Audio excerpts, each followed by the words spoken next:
Halo Miss Ayen, nama saya Mikael Natalio, kelas 42, nomor absen 14.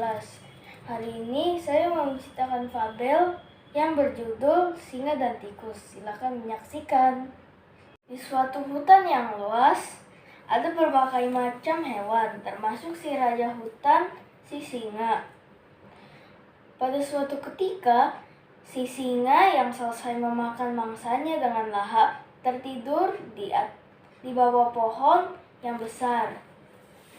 Beberapa saat kemudian, setelah si singa tidur, muncullah si tikus yang ingin mengambil sisa makanan si singa. Si tikus itu mengendap-endap supaya tidak ketahuan dan dimakan oleh si singa. Tetapi bodohnya, ia tidak melihat ada ranting pohon dan menginjaknya, yang membuat si singa bangun dan marah. Si singa berkata, "Hai tikus, mengapa kamu di daerahku dan mengapa kamu ingin mengambil makananku?" Sambil ingin memakan si tikus. Si tikus berkata, "Aku hanya lapar dan hanya ingin makan. Tolonglah lepaskan aku.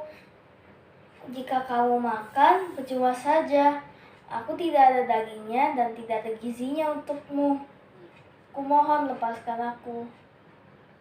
Pada suatu hari, si singa yang sedang mencari makan tiba-tiba melihat rusa yang sedang minum di dekat sungai.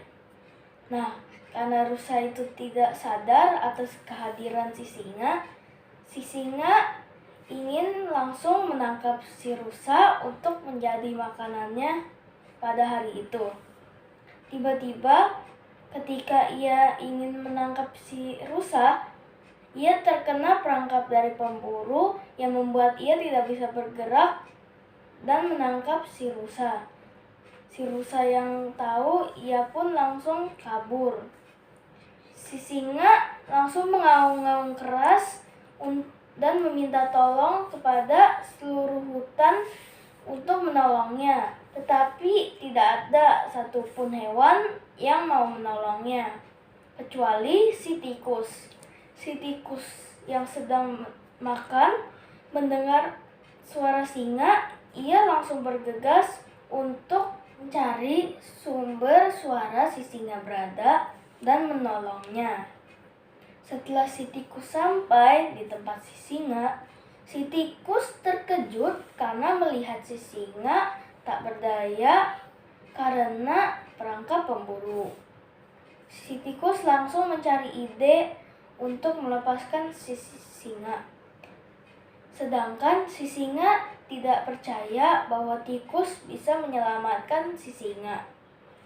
Si tikus terus mencari ide untuk melepaskan si singa. Tiba-tiba ia muncul ide, yaitu dengan menggigit talinya. Setelah itu, si tikus mulai menggigit satu persatu talinya. Si tikus pun berhasil menyelamatkan si singa dari perangkap yang besar itu. Si singa pun berterima kasih kepada tikus karena sudah menyelamatkannya. Si singa pun berpikir kalau waktu itu ia memakan si tikus, nasib ini mungkin tidak terjadi oleh si singa. Ia mungkin sudah mati pada saat itu dan sudah ditangkap oleh si pemburu. Setelah saat itu, si tikus dan si singa pun menjadi teman baik untuk selamanya. Mereka selalu bersama-sama dan saling membantu satu sama lain. Menurut saya, pesan moral yang saya dapat dari cerita ini adalah kita harus membalas kejahatan dengan kebaikan. Tidak boleh kejahatan dengan kejahatan. Mungkin kalau kejahatan dengan kejahatan, si tikus tidak mau membantu si singa pada saat itu karena si tikus kesal akan si singa yang mau memakan si tikus pada saat itu. Dan juga kita tidak boleh egois sebagai orang seperti si singa yang tidak mau membagikan makanannya kepada si tikus. Padahal makanannya sisa itu masih banyak. Terima kasih Ayem karena sudah menonton video ini. Tuhan Yesus memberkati. Bye.